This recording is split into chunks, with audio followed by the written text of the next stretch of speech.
శ్రీమాత్రే నమ. శ్రీ పరాభవనామ సంవత్సరంలో వృశ్చిక రాశి యొక్క ఫలితాలు తెలుసుకుందాం.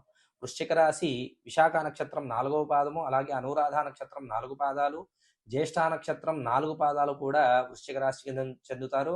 వీరికి ఈ సంవత్సరం ఆదాయం 11, వ్యయం 8 అని చెప్పవచ్చు. అలాగే రాజపూజ్యం 2, అవమానం 6.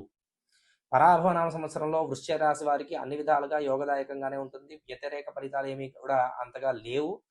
2-3 విధాల ధనాదాయం కలిగేటువంటి అవకాశాలు ఉన్నాయి. అంటే ఒకటే ఇన్కమ్ సోర్స్ కాకుండా ఎవరైతే మల్టిపుల్ ఇన్కమ్ సోర్స్ అనుకుంటారో అవి యోగదాయకంగా రాణించే అవకాశాలు కనిపిస్తూ ఉన్నాయి. అలాగే స్థిరాస్తుల యొక్క వృద్ధి కూడా కలుగుతుంది. చక్కటి వ్యక్తులు పరిచయం అయ్యి ఆ వ్యక్తుల ద్వారా మరిన్ని ప్రయోజనాలు కలిగి వారు స్నేహితులయ్యేటువంటి అవకాశం కూడా కనిపిస్తూ ఉంది. వృత్తి, వ్యాపార, ఉద్యోగ రంగం వాళ్ళన్నట్టు అందరికీ కూడా చాలా అద్భుతంగా ఉందని చెప్పవచ్చు.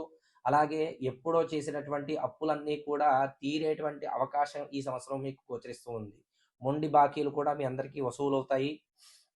అలాగే సంతాన వృద్ధి కలుగుతుంది. కుటుంబ సౌఖ్యం కూడా ఈ సంవత్సరం చెప్పబడింది. అలాగే నూతన భూమి, నూతన గృహం కొనుగోలు చేసేటువంటి అవకాశం కూడా గోచరిస్తూ ఉంది. కోర్టు వ్యవహారాల్లో ఎప్పటి నుండో అలా ఉండిపోయినటువంటి సమస్యలన్నిటికీ కూడా ఈ సంవత్సరం పరిష్కారం లభించేటువంటి అవకాశం ఉన్నది. వ్యవసాయదారులందరికీ కూడా మంచి యోగదాయకంగా ఉన్నది. రుణాలన్నీ కూడా తీర్చేటువంటి యోగదాయకం కనిపిస్తూ ఉంది.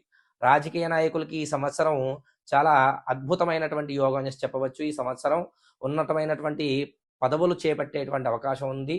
సంఘంలో కీర్తి ప్రతిష్టలు కూడా వృద్ధి చెందుతాయని చెప్పడంలో ఏమాత్రము కూడా సందేహం లేదు. అలాగే ఈ వృశ్చిక రాశి వారు మరిన్ని ప్రయోజనాల కోసం గ్రామ దేవత ఆరాధన చేయడం వల్ల, అలాగే రాహుకేతువుల యొక్క జపశాంతులు జరిపించడం వల్ల, అలాగే ఆదివారం నియమం పాటించడం వల్ల మరిన్ని చక్కటి ఫలితాలు పొందేటువంటి అవకాశం ఉంటుంది. శ్రీమాత్రే నమః.